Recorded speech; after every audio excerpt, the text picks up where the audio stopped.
Merhaba arkadaşlar, kanalıma hoş geldiniz. Les amis, dans cette vidéo d'aujourd'hui, on parlera d'un sujet sur le fait que plusieurs personnes se soucient ou se posent cette question-là en Turquie. Combien d'années dure une licence? Combien d'années dure un master? Combien d'années dure un doctorat? Combien d'années dure un cycle recherche? Du moins, pour tous ceux-là qui ont postulé aux différentes bourses d'études qui sont offertes par le gouvernement turc ou par des universités publiques comme privées ici en Turquie, et qui se posent la question à savoir combien d'années ferais-je pour obtenir peut-être ma licence, mon master, mon BTS ou mon DUT. On en discute dans cette vidéo. Dans la vidéo d'aujourd'hui, les amis, je vous présenterai en fait le système d'éducation supérieure en Turquie, commençant d'un programme de 2 ans scalant à des programmes de 3 à 4 ans. Alors, je vous recommanderai une seule chose. Si vous êtes nouveau ou nouvelle sur cette chaîne-ci, n'hésitez pas surtout de vous abonner, d'activer la cloche de notification pour ne rater aucune des publications qui seront faites sur cette chaîne-ci dans les jours à venir. Si vous êtes ancien, bienvenue une fois de plus, comme je l'ai dit dès le début. Lâchez surtout un pouce j'aime. Sur ce, on se dit juste...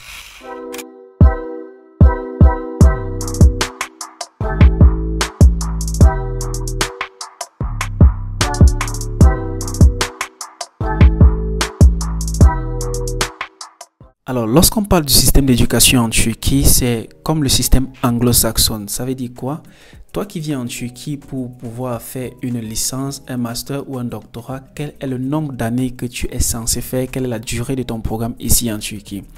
Concrètement, cette vidéo-ci va aussi permettre à ceux-là qui pensent venir étudier en Turquie ou qui ont leur procédure pour venir étudier en Turquie d'obtenir des meilleures informations pour pouvoir effectuer correctement leur procédure et pour ne pas être surpris à leur arrivée ici en Turquie. Alors, le système d'éducation supérieure ici en Turquie, comment est-ce que ça se présente ce système d'éducation? Vous savez, en Turquie, il y a ce qu'on appelle le Associate Degree, qui est le tout premier diplôme universitaire offert par des universités privées comme des universités publiques ici en Turquie. Le Associate Degree, c'est à peu près comme l'équivalence d'un HND, Higher National Diploma, ou d'un DUT, Diplôme Universitaire de Technologie, ou pour certains qui appellent cela un BTS, Brevet de technicien supérieur. Alors, c'est une formation qui dure 2 ans dans toutes les universités ici en Turquie, une formation professionnelle, si on peut dire ainsi. Elle vous forme dans des domaines tels que la programmation informatique, les domaines tels que la pisciculture, les domaines tels que l'aquaculture, les domaines professionnels, c'est-à-dire on vous prépare directement à l'emploi. Pour ceux-là qui sont déjà dans leur pays, qui suivent des formations en BTS ou en DUT, peuvent déjà avoir un aperçu. Donc ça veut dire quoi? Si toi par exemple tu es en Côte d'Ivoire, tu suis une formation en BTS ou pour l'obtention d'un DUT et que peut-être ta formation est dans le domaine électronique, alors la formation qu'on te donne, toi qui suis une formation de 2 ans pour l'obtention de ton BTS, est différente de celle qu'on donne du moins à celui-là qui suit sa formation pour 4 ans pour toujours l'obtention d'un bachelor ou d'une licence dans le même domaine que toi, parce que toi on te forme directement pour le champ de l'emploi, pour le domaine de l'emploi, mais pour lui on le forme directement pour un moyen académique, du moins pour une voie académique, c'est-à-dire il voit trop de littérature, pourtant toi tu fais beaucoup plus de pratique. Alors cette formation ici en Turquie dure 2 années, la première année et la deuxième année. Il faut noter qu'elle durera 3 années quand toi tu viendrais ici en Turquie. Fais d'abord les cours de langue turque, parce que ce qu'il faut noter les amis, c'est que lorsque vous avez une admission ici en Turquie dans une université publique ou privée, la première année est toujours pour l'apprentissage de la langue turque. Alors toi qui viens avec une admission pour un programme de 2 ans professionnel, on dirait ainsi, tu as droit à 3 ans de formation si pour la première année tu feras les cours de langue turque, si ton programme est enseignable en langue turque. Maintenant, s'il arrive que ton programme est enseignable en langue anglaise et que tu connais déjà ton anglais, lorsque tu arrives ici en Turquie, la première année, l'université te teste d'abord ton niveau pour voir si tu as un niveau correspondant au niveau requis pour pouvoir commencer ton programme universitaire. Et si le niveau est bon, tu commences directement ton programme universitaire, ce qui fait que tu feras juste 2 années pour l'obtention de ce qu'on appelle un Associate Degree ici en Turquie.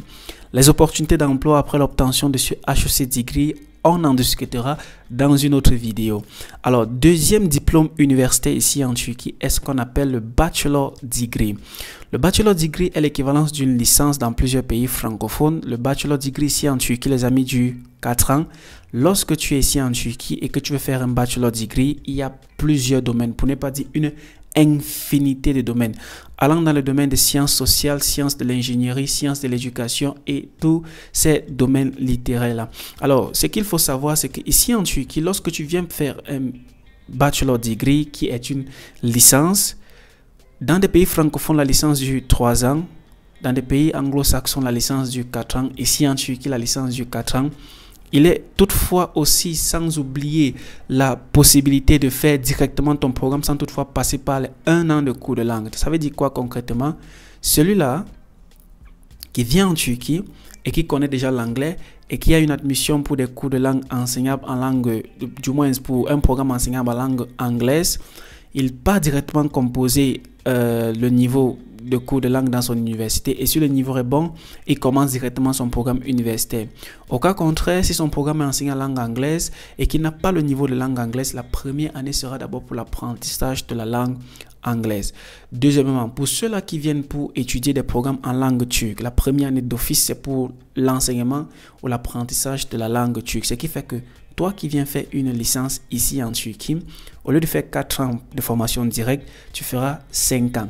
La première année qui sera pour l'apprentissage de la langue turque et les 4 autres années pour ta formation universitaire pour l'obtention de ton diplôme de licence. C'est pareil pour ceux-là qui veulent venir faire des cycles d'ingénieurs, comme par exemple ingénieur en électricité, en informatique, en mécanique et bien d'autres domaines. Ce qu'il faut noter, c'est que le système est presque le même, les amis. Lorsque vous finissez 3 ans de formation dans votre pays, vous êtes considéré comme ingénieur de travaux, et lorsque vous finissez 5 ans de formation dans votre pays, vous êtes considéré comme ingénieur de conception. C'est pareil ici en Turquie. Lorsque vous finissez votre formation, 3 ans, vous êtes considéré comme ingénieur de travaux et pour 5 ans, ingénieur de conception. Il y a aussi des formations qui durent 4 ans et qui te donnent directement le titre d'ingénieur ici en Turquie. On va avancer avec celui du master. Pour ceux-là qui veulent venir faire master ici en Turquie, les amis, il faut noter que la durée des masters ici en Turquie est de 3 semestres, généralement qui est l'équivalence de 1 an et demi ou de 2 ans. Alors, il y a des masters avec thèse et des masters sans thèse. Ceux-là qui font des masters sans thèse, généralement, leur programme dure 1 an et demi. Pour ceux-là qui font des masters avec thèse, leur programme dure 2 ans. Le dernier semestre, c'est pour la préparation pour la thèse. Alors, c'est presque la même chose que les masters dans des pays francophones. Lorsque vous êtes chez vous, vous avez master 1 et master 2. Pareil ici en Turquie, master 1 et master 2. Il ne faut pas aussi oublier que la première année est toujours pour l'apprentissage de la langue turque. Si ton programme de master est en langue turque, tu seras obligé de faire une année de langue turque avant toutefois de commencer ton programme d'enseignement en master. Ce qui fait que tu feras 3 ans pour ton programme de master ici en Turquie. On termine avec ceux-là qui veulent faire un PhD ici en Turquie. La durée des PhD ici en Turquie est de 3 à 4 ans, sans toutefois compter le programme de langue ici en Turquie.